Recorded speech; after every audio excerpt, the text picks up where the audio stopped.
Okay. Thank you for coming on, Candise. Thank you for having me. Now, Jerry Seinfeld said that when he gets introduced to come on to a show or something, the worst thing the interviewer can do is build them up. Say, this is the greatest comedian ever. It's too much pressure. So I'm holding back from totally kind of building you up. So I'll let the person decide at the end of this if you really are everything I think you are. So a little bit of background. I met you here in the neighborhood, and you teach yoga among many other things, and we'll slowly get into that. But I'll get into, first of all, how did you get to where you are and what you do? That's a great question. Well, what I do for work, Yeah. is I teach yoga and I do Thai yoga massage, and I'm also offering inner work guidance. I would say how I got into what I do is a really, really, it has a lot of backstory. Yeah. I would say it started, I'll give you the short of the long. And that would be, in my past life, in my 20s, I was living what a lot of people would say was just a typical life of a 20-year-old, 25-year-old, partying lots, enjoying life lots. And You party, Candise? I would never.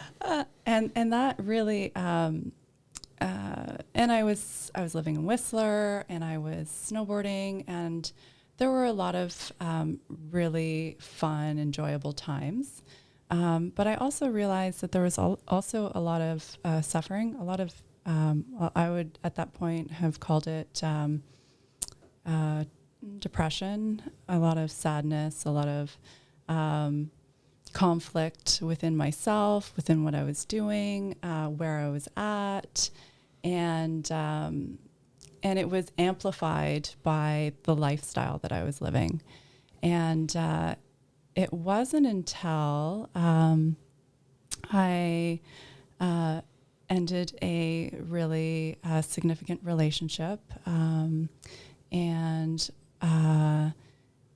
I also ended a job that I had been in for a long time, and I was in a lot of pain, and so much so that I would say that it seemed like what people would call a breakdown, and I felt like I had hit rock bottom, and from there.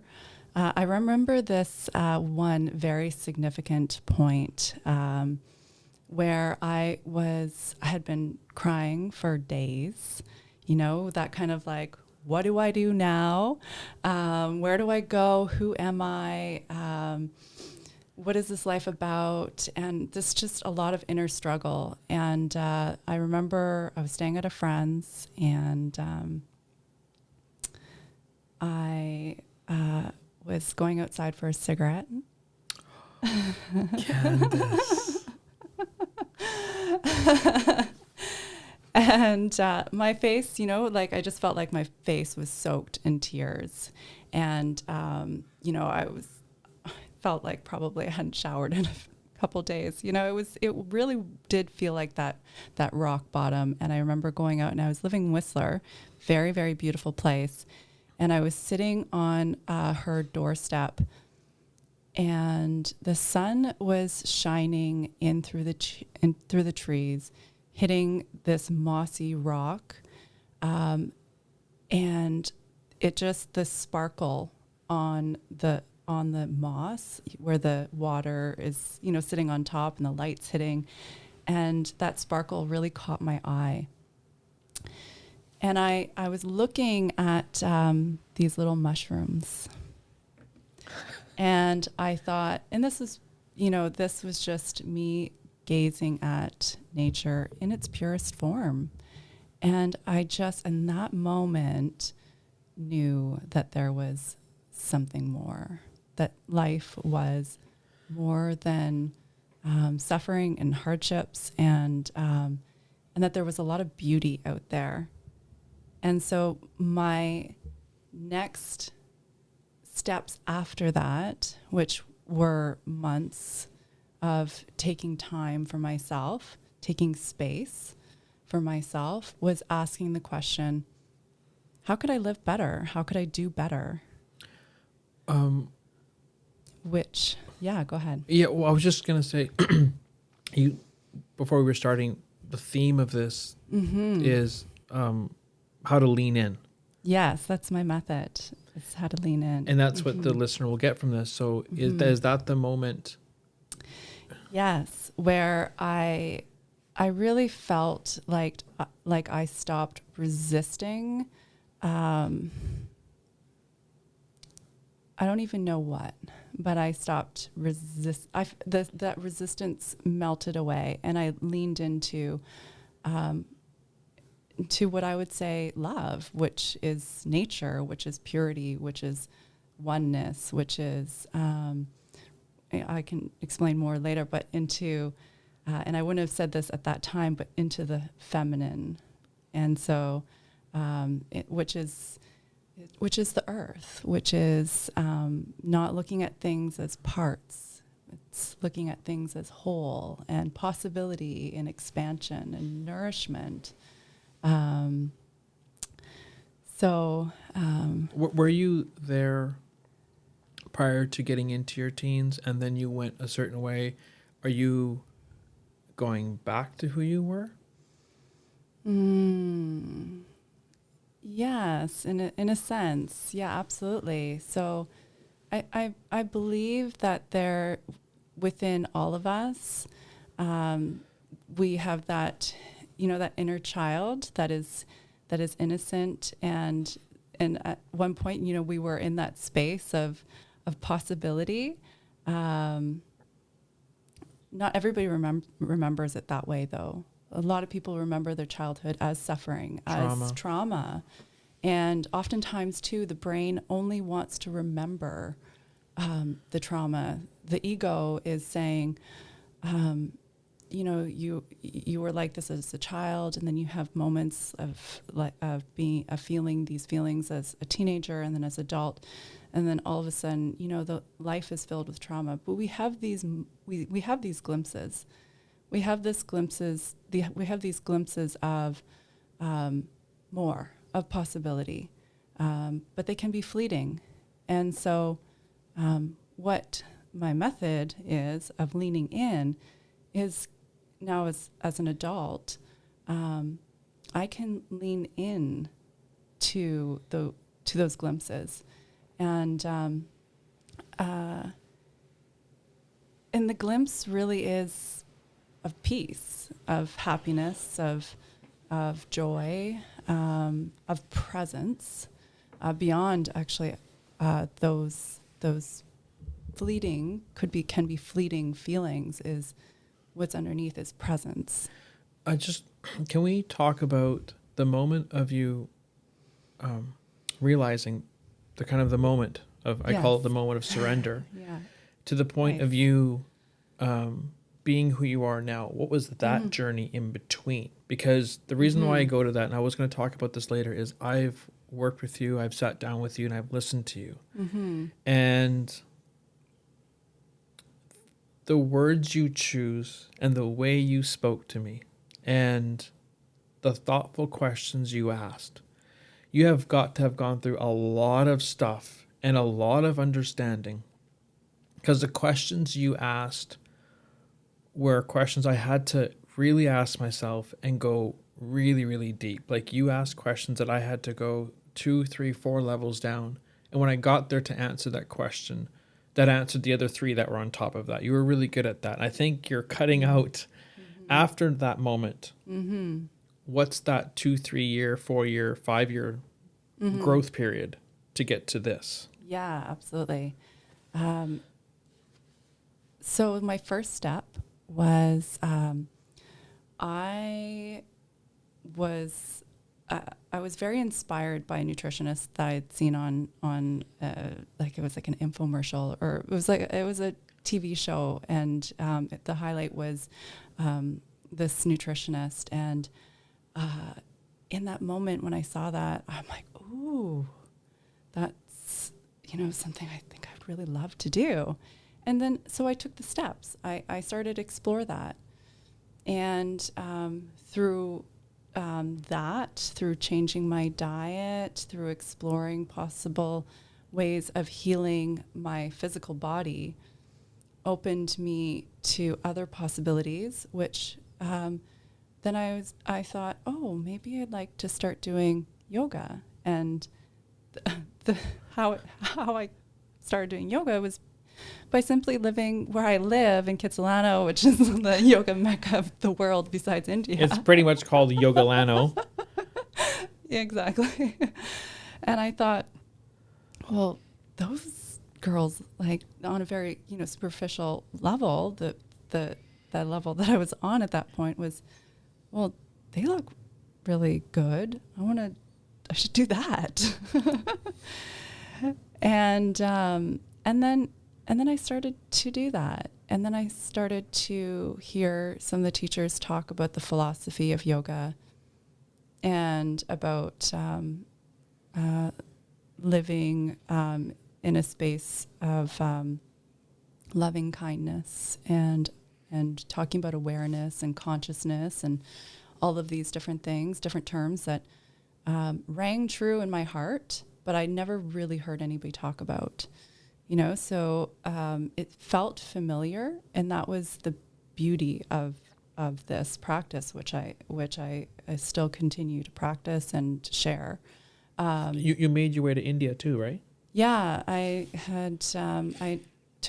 did 4 journeys to India to study yoga, to practice with some really great teachers, and with some really great students of yoga, and that was a really expansive experience.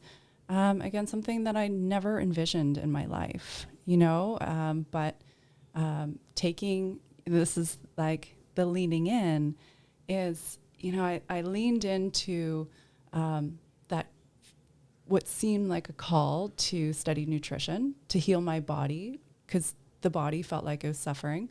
And then when I leaned in there, I wanted to, make my body look good through some sort of fitness.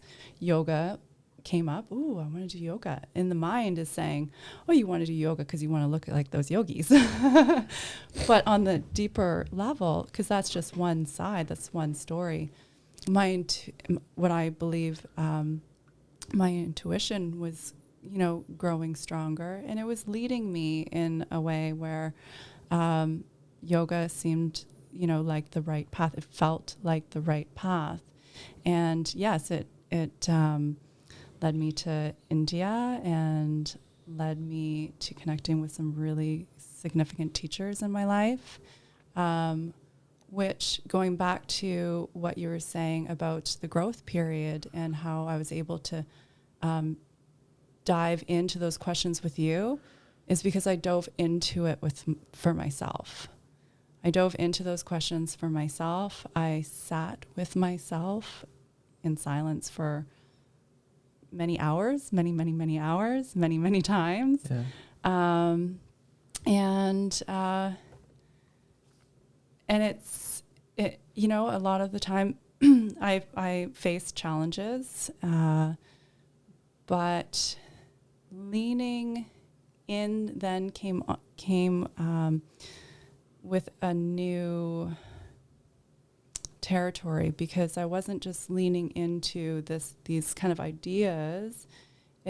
Leaning in then meant leaning into that, that presence that's always there within, that is what people would call the present moment, which is the place for me where I want to move from, where I find clarity, and where I can then listen to the calling and lean into other avenues of healing. you have that moment and you transition into nutrition and yoga, and now this is your work. We know what your work is. Why did you decide to do this, though? Why did I decide to do the work, to teach yoga and do Thai yoga massage and inner guidance? Especially inner guidance. Yeah. Well, I'll start with yoga. I had no intention to teach yoga. I was just practicing for myself. Just a side note, but we know now that you teach everywhere. You have a class and you teach online. So I want the listener to know that, to make sure that they find you. Yes. Because I know you're not going to talk about it. Candise is not into commercialism or supporting her own business. Sorry, continue. So spiritual. So I was practicing yoga at the gym where we both go to. And one day I was in shoulder stand in the stretch room. I had been going because my mom was on a healing journey. And who, by the way, is awesome. Awesome. Yeah. And wow, she's done a lot of work and has completely changed her life as well. It's really a great story. One day she's like, oh, I want to go to the gym. And so we started going together, and I would show her a couple things and she would do her thing. And then I would go in the stretch room and do yoga. And one day the owner came up to me while I was in shoulder stand and said, I want you to teach here. And I said, I don't have my certificate. And he said, it doesn't matter. He says, it doesn't matter because you know what you're doing. And is this the man at the gym that yes. we both know? Yeah. Of course he said that. Sorry, continue. And you know what? When he said that, there was a little bit of resistance, like, oh, this is mine. This is my practice. This is for me. This is my healing. But then as I sat with it, you know what? I thought, no, I'd really like to share this. And if I felt like, oh, okay, there's a calling. The calling came from outside, and it's meeting a calling within, and it feels right. I talked to my teachers, and it led me down that path of teaching. And it also connected to a core value of mine, which is my desire to help others, to be in community, to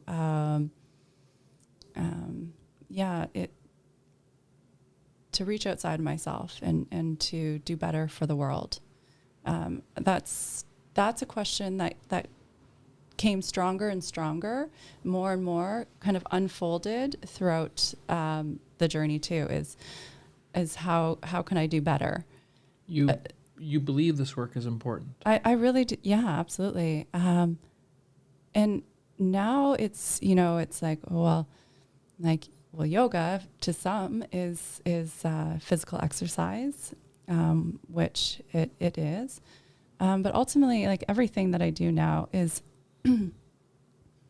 how can we connect to the breath, which is, to me, when we connect to the breath, we connect to the present moment. The breath leads us inwards. It heals the nervous system. And that's what yoga is all about. It's all about, it's like the physical postures, yes, help strengthen the body. It makes this physical vessel strong and healthy. But the difference between that and all other forms of exercise is that it is guiding you to first connect with the breath and then moving from that space. So we don't, so if we move through a posture and all of a sudden our breath is restrained, well, we've lost yoga. So we've lost the breath, we've lost the balance, unity. And so we always want to be coming to that place where the breath is feeling open and expansive, and that leads us into, I was listening to teacher Jack Cornfield, and he was saying that when we lean into our own breath, we can lean into the breath of life. So like the movement of the rhythms, I would say the rhythm of life. We then connect to it through the rhythm of our breath, which we all share. And I want to touch on that. More than twice, I've had a chance to sit down with you and ask for your guidance in my personal matters and during nutrition. And it's important, I guess, for the listener to know that when we're actually sitting next to each other in the coffee shop, you really are present. Mm-hmm. Now, I'm a stickler for, I know people can read the books about presence and talk about presence, and they can be present on a Sunday night drinking their green tea with the Buddha in the corner. Mm-hmm. But it's another thing to be present on a mm-hmm. consistent basis. I know there is mm-hmm. work. And I've sat with you, and you've literally taken the energy of the room and slowed it right down with your breathing, mm-hmm. which makes the person with you calm down as well. And then you ask the question. And because I'm breathing, like matching you, mm-hmm. I'm able to go deeper into whatever you've asked me, mm-hmm. so I can find out what's bothering me, where I need to heal, and so on. Mm-hmm. And another time is when I asked you to be my nutritionist, and I remember sitting down, and your thoughtfulness, like the speed that you go at, mm-hmm. is the speed that you're actually talking about right now, mm-hmm. which for someone high intensity can be so annoying because this is all we know. Mm-hmm. It's from caffeine to emotion to emotion. We're running and running and running. Yes. We're never breathing. Uh-huh. Granted, we say I'm breathing, and it wasn't after sitting down with you, and this is going over back years, is sitting down with them, it's breathing, like slowing down. Yes. And breathing. I don't know where I was going with that. Okay, well, I can touch on that because I really like what you said about, being on a lot of stimulants and moving in fast pace and accomplish, and then what happens? And we burn out. Then we don't know what's going on. It feels chaotic. It feels uncontrollable, and that's simply, I see it as just it's as simple as we've gone too far on what in Eastern philosophy would say on the yang side. So there's yin and yang. I think most people are familiar with that symbol of yin and yang. Mm. And our society is really based on yang principles. Which is fire energy, which is go time, which is,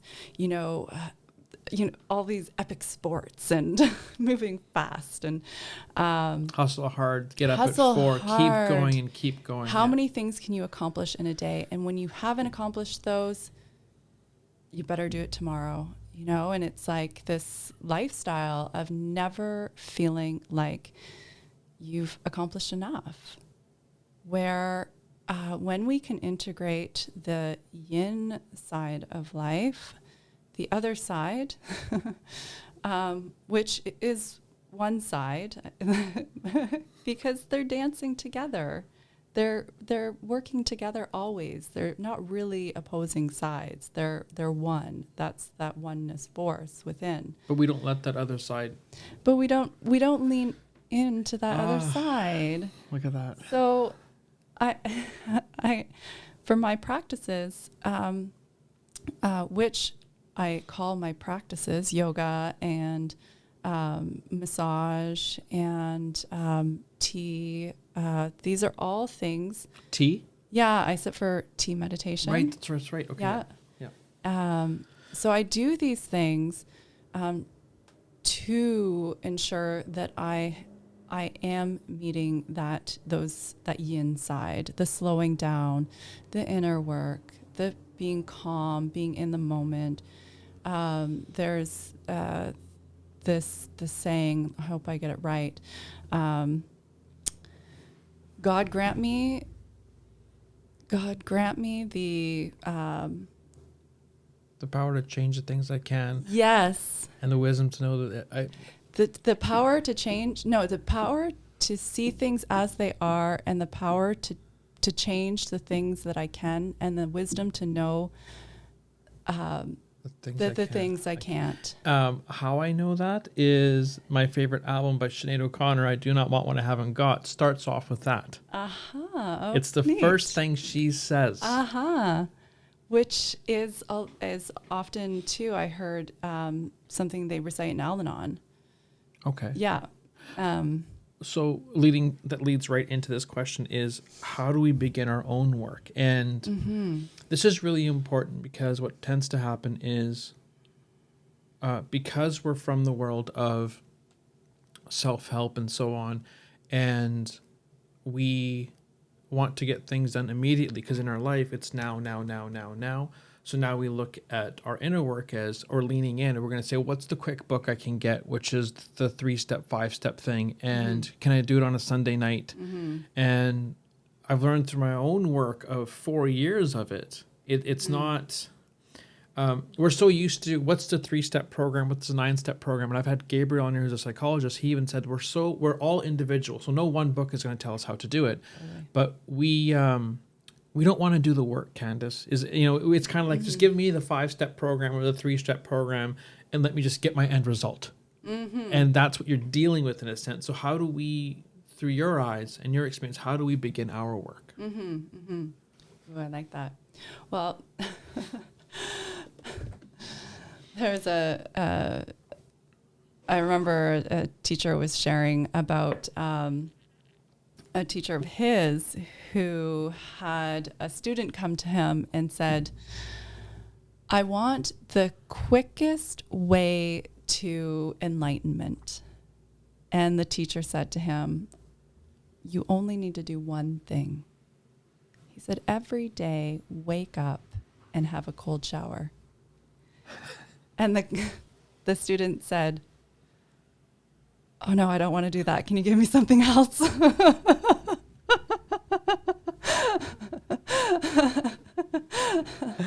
I don't want to do that either. Everyone's listening is like, oh shit. No, was that it? No. Okay, because you just lost everyone. No, I need it warm, 40, 50 degrees. I need my music on as well. So, I mean, I know that for some people, cold showers work. I don't know if it brings them to enlightenment. It brings them somewhere. But I would say that, yes, you said each individual is different, and there's not one book that fits all. And that's something to really sit with and to understand and know that everybody's journey is going to be different.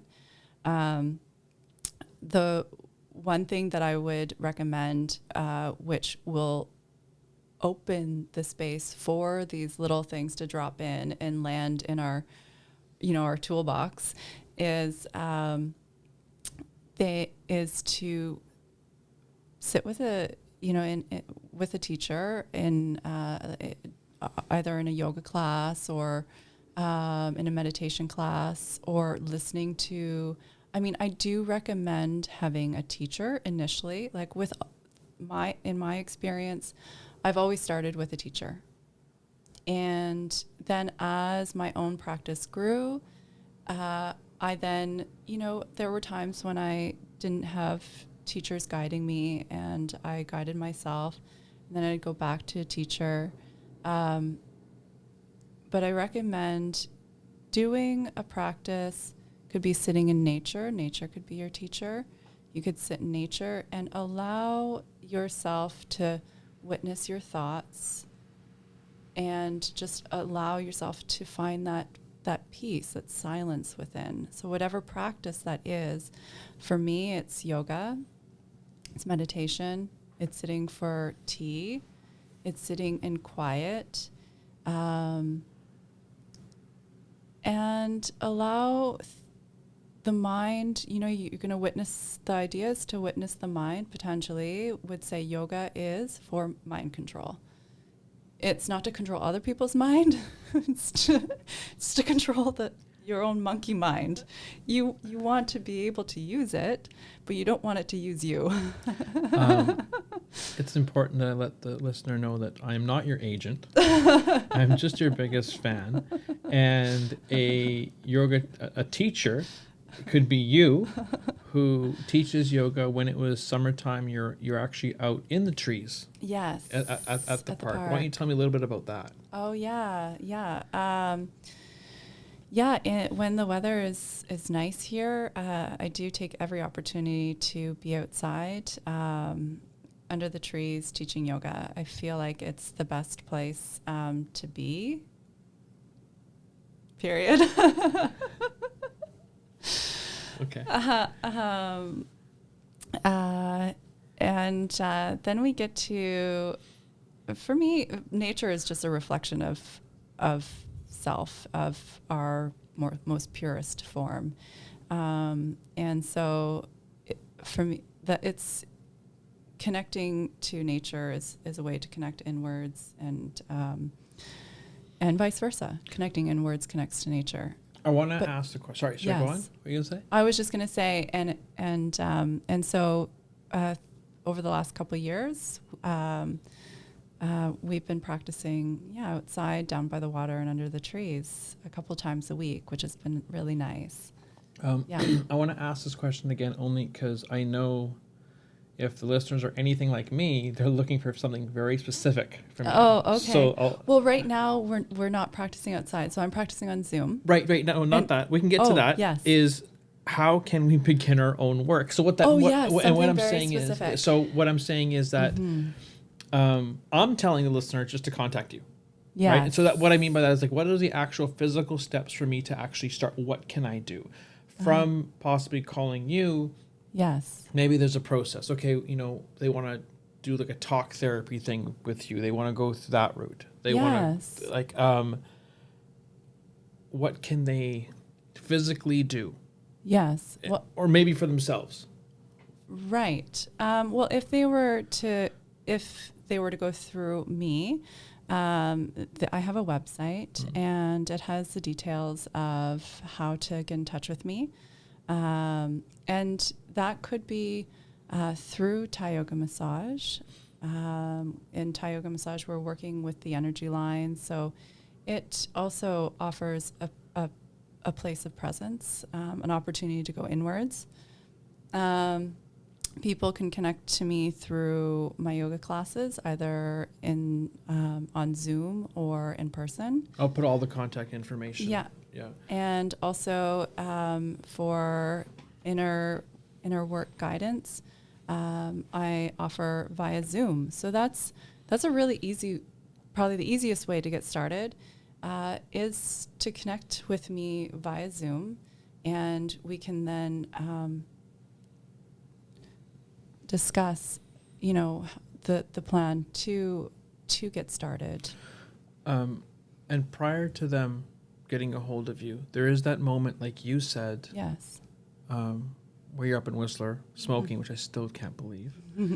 And without reaching out to you, is there something that we can do? Someone's listening and they're at that point in their life where they maybe are out of shape or they're lost and all that types of thing. Is there a question that we can start off with asking ourselves that could possibly open another door that we keep searching? Is there something that we can do on our own to start? I feel like if somebody is at that place of rock bottom or feeling, and I have a sense in the last couple of years, a lot of people have met that place, and whether they've stayed there or they're still or have moved through it. I would say that, for me, the question was, first, it was just having the knowing, like connecting to nature and having the knowing that there is more out there, even if I didn't believe it. And that's another thing we could talk about at another time, but is the beliefs. Our beliefs can be so, so powerful that they can really make things seem impossible. But, just allowing that belief to come in that there is more on the other side. There is more that meets the eye as well. A lot of the work that I do is working on, on our self. It's not just self-development, though. It is just, what would I say, is bearing witness to the limiting thoughts, so we can go beyond. So for myself, I can just say my question was, how can I do better? How can I live better? And not in a place where I'm not doing enough, but just in the place of like, I really want to do better. And I think that needs to be there to start the journey, is like the real true desire to want to do better. And it leads to a place of I'm perfect just the way I am. Mm. So that was the question I had when I started, and it led me to the place of, actually, I recognize that everything on my journey is put here for a purpose, and I'm in control of some things, but I'm not in control of everything. And so allowing there to be a piece of the pie that we're not in control of, that and so just like just leaning into that, that true inner calling, and giving space for yourself to listen to that inner calling. And that's I think that's, when we've done the work together, that's what was given to me, is the space for me to listen to myself, and for me to dive deeper. And that's what I try to offer to others, is the space to dive deeper. It's almost like instead of the conversations we have externally, it's almost finally starting a dialogue internally. Yes. And leaving the noises out, and yes, like discovering myself. Okay, and that happened when sitting with you. Those are the moments that have happened because we've just been sitting there, and you're so quiet. You ask a question, and I would just sit there and sit, and you're making me go inside to kind of find out why I'm at where I'm at, and you're helping me peel away things. I think the first time I was just in tears, several times actually, and you were helping me go through something, and that shows your experience of asking your own questions that you've done to yourself, because you relayed that over to me, and it took me time to go through. Changing gears a bit, you've had quite the journey, and I want to talk about a very prolific author, spiritual leader that you've actually worked with. So why don't you tell us who that is, and how did you come about being in his circle? Mm-hmm. Well, it's kind of funny how it came about being in his circle, because it started with a dating app. But it really has nothing to do. It has everything to do with that. But so I'll start with the dating app. So I had just come back from India, and some of my friends were saying, and when I was leaving India, it came through. I had been there for practicing yoga, and the message I was coming home with was, get comfortable with saying yes. And it's not like you say yes to everything, but when you feel, because your intuition grows, when you're saying no because something really doesn't feel right, or saying no because you are resisting something. You're not wanting to I love the build up, by the way, because we haven't said his name yet. This is great. Continue. Let's see if we can stretch this out for 20 minutes.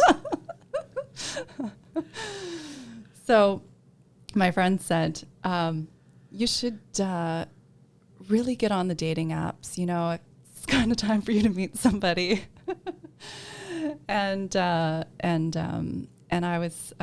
my initial response was like, no, you know, like I don't. It's not organic. It's not spiritual. I want it to be all natural. Of course you do. Of course, Candise. But that was my mind telling me like, well, you know, these are all the reasons why I shouldn't. Da da da.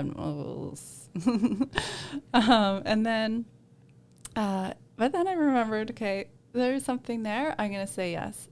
I just felt it. I said yes. The first guy I met. I could say his name, Randy. So many Randys out there, so we don't know.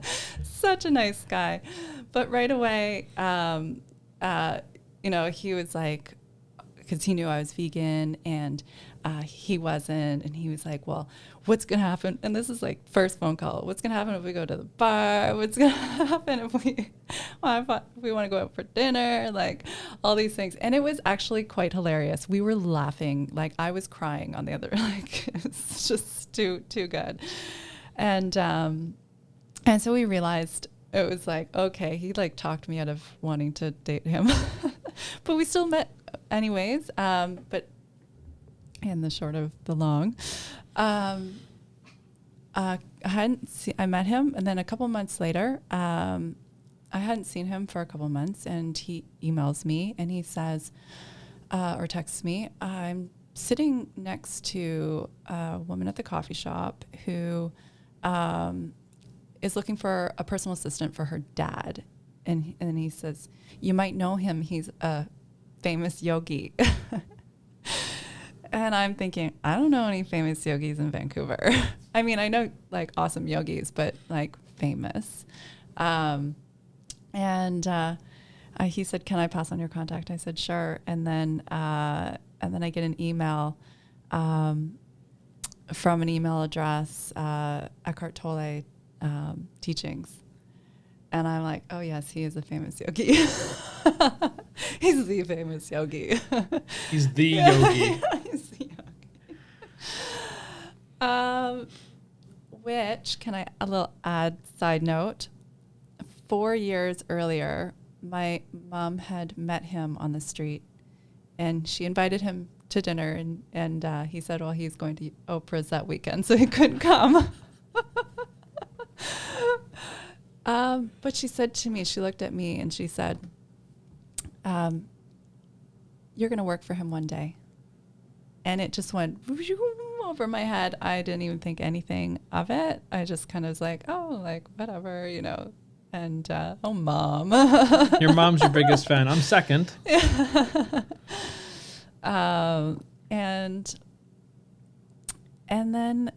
And so I just knew, like, there are these signs, you know, along the way, if we pay attention, that are always guiding us. And so I really felt that energy in this moment. And so I ended up getting the job, and I worked for him and his family, and I absolutely loved it. Eckhart Tolle's. And Kim and Aaron, and there was a lot to learn from that experience too. And how long did you work with them? Just over a year. Yes, just over a year. Is there what did you take from that? Yeah. Well, I took many things. There was a lot of teachings there. One of the main things was, I loved working with them, and it was a really great opportunity. But in my deep down, I knew that the work I wanted to do or was meant to do was also calling. And so there was a bit of a conflict, because I'm like, oh, well, I'm working for Eckhart Tolle and his family, and like, there's like, ooh, look at me, I don't think of you like that, Candice. No, I know, but there is, there are those pieces within, and who knows? Maybe he was saying, "I'm working with Candice." Yeah, probably.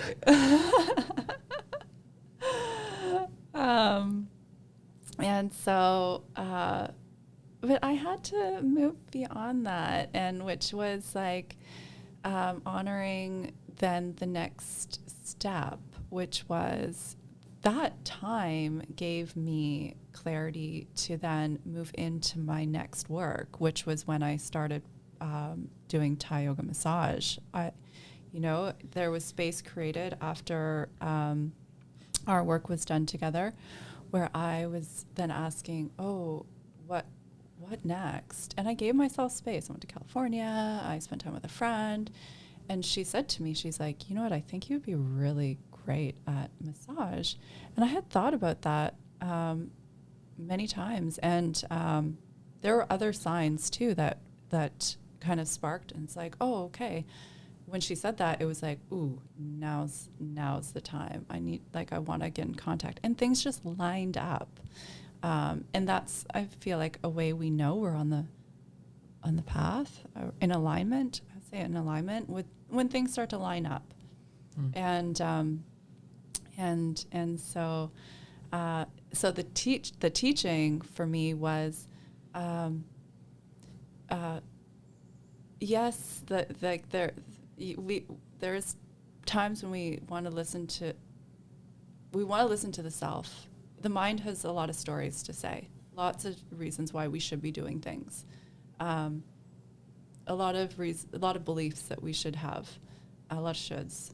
But when we can go a little bit deeper, we can trust that things have an expiry date, things end, new things start, and we just move with the flow of life.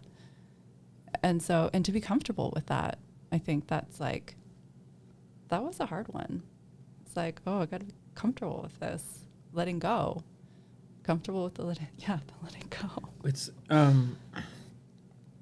It's not easy letting things go. I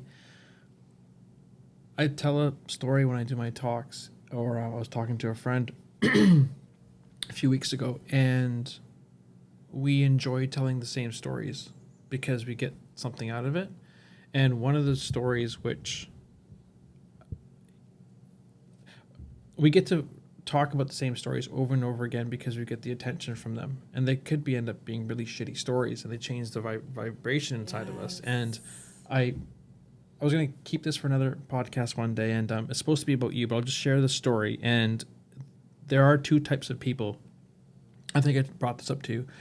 Many years ago, my car got broken into, the window was smashed, and I walked up to the window, and my briefcase was gone. So there's a moment of, took a deep breath, and I knew enough that I'm responsible because I left it in there. Fair enough.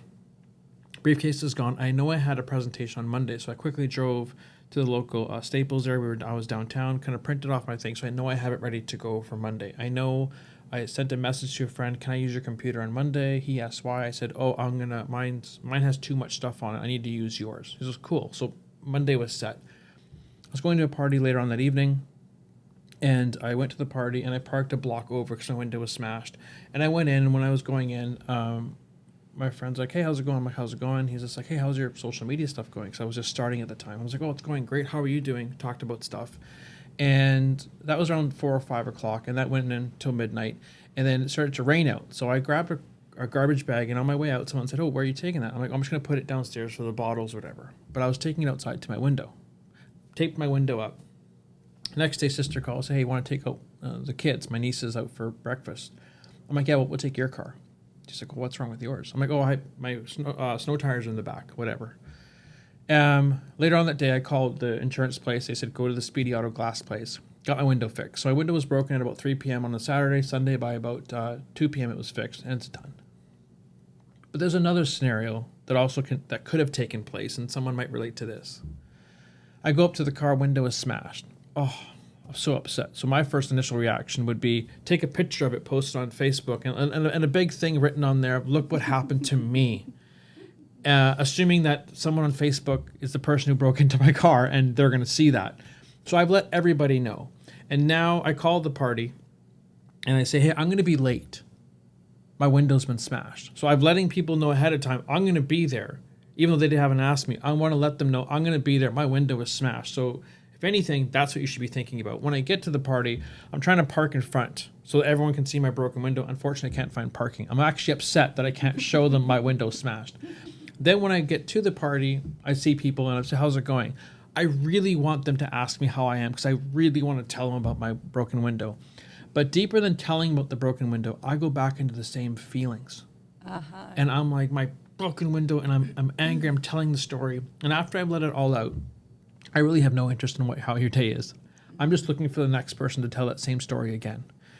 And I spend the entire evening telling that story 22, 23 times over and over again. Am I hoping someone brought a window to the party? That someone, oh, by the way, I brought a window. And then about maybe 11:30, 12 o'clock hits, and I realize, oh, I totally forgot I had posted on Facebook. So I get to look at all the comments about my window, and I've created this energy around me, which I didn't have to. And I know there's an addiction to that.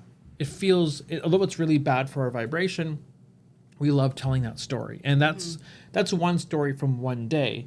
And going back to what you were talking about is we have these stories from our past that we just keep going back to. And you were just saying something, and I was thinking in my head, like, we can let those stories go, but we think they benefit us some way. I don't know what that benefit is. And for the truth of that story is, my window was smashed, and no, I didn't talk about it the entire time, but I know some people would. And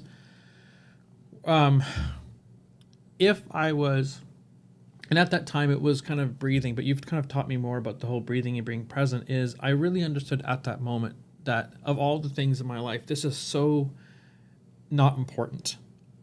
There's other things I really want to talk about because I only have this much time. And so in that moment, maybe I knew, or I don't think I knew what I was doing, but what I was doing was I was breathing in the moment, understanding that this is all it is. It's a broken window.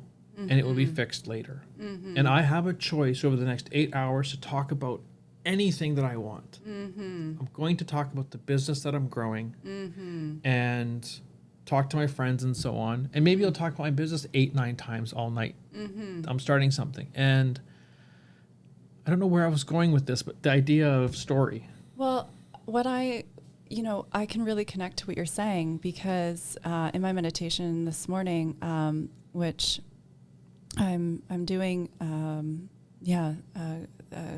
meditation course right now. It's a, I don't know if I would call it a course, but somebody I'm working with is started a meditation business. So his whole focus is teaching meditation, which I think is really neat. And in the meditation this morning, we were looking at, it was an open eye meditation, and we were seeing the material around us, and we were feeling into our body, and we were witnessing our thoughts. And there's one belief that the thoughts are as real as the material, as real as everything. Everything's part of the conscious experience, okay? But what came to me in this meditation is, if that's true, if everything that we're perceiving is part of the conscious experience, then the thoughts are no different than the material objects. So if say there's a thought that's coming through all the time, same thought, why is it any more important than the wall that I'm seeing? How does it hold significance? Because the ego is placing significance there. Where we can look is beyond the thought, which is the feeling, which then goes back to that maybe inner child work of, what does that child want? How is that child feeling? What's been pushed down that wants to come up? and in yoga and meditation and different energy work, we're working with that field, with that subtle body field of energy. You said vibration. People wonder, well, what is energy? And energy is just like happiness is an energy, anger is an energy. It's the same. It's a subtle energy. Love is an energy. So we're purifying this energy field within us, which help relieve because we allow these emotions to surface without the story. I mean, we can see, there's a story there, but we can let those feelings surface, bring awareness to them, and then maybe the thoughts, those specific thoughts, stop coming, or maybe there's less, like for your story around the broken window of like needing to be the victim or needing to be the, like, see me, because then you've seen yourself, you've actually taken time. And this is the part of the work is recognizing that, we're taking our power back. We're working on ourselves, on allowing ourselves to be the captain of our own ship. Yeah. In a sense. Yeah. So to wrap this up, there's so much more. And I knew bringing you on, there was going to be part 2, part 3, part 4. So purposely, I'm going to cut this off because there's the whole beliefs things and so on. And I think we only covered the areas that you're teaching, but we can get into individually all those things. Something more specific. Yeah, sure. Your method and the theme of this was leaning in. Leaning in. Absolutely. So, my practice is finding clarity by sitting with oneself, sitting in silence, sitting in, people would call it meditation.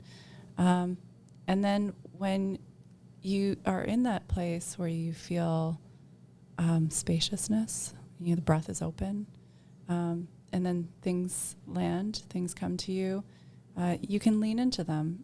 And maybe something might seem scary. I mean, there's a part of me that was like, I'm going to be on Rick's podcast.